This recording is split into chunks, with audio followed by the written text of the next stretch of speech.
So guys, no, habang nagagatas tayo, ayan, mamaya ipotrim natin to. Sinit up ko na siya sa crash.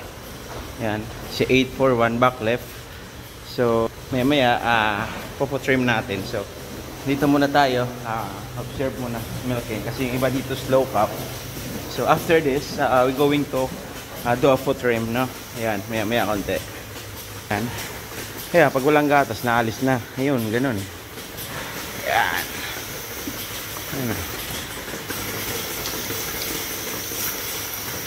Yun, wala din itong isa. Yun pa.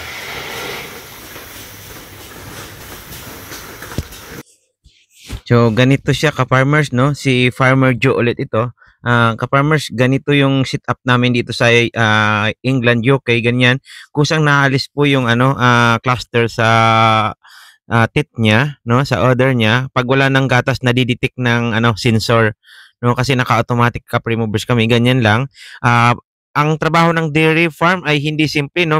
Ano po ito, masyadong nasty po, no? Delikado. Minsan paglagay mo ng cups diyan sa paa niya, ang baka nagbibigat ng 600 kilos, minsan naapakan ka, bali yung buto mo minsan. So hindi po basta-basta ang pagtatrabaho ng dairy. Hindi lang po siya sa madumi, risky or nasty na trabaho din po ito, no, para sa aming mga farmers, no. Yan, kaya kunting ingat lang talaga.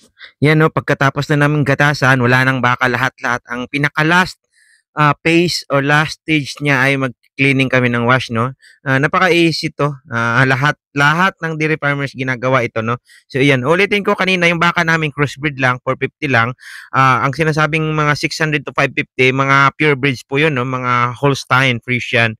So ito po, wawashing na po kami. Binabantayan ko po siya kung may mga nagle-leakage po siya. So ganyan po ang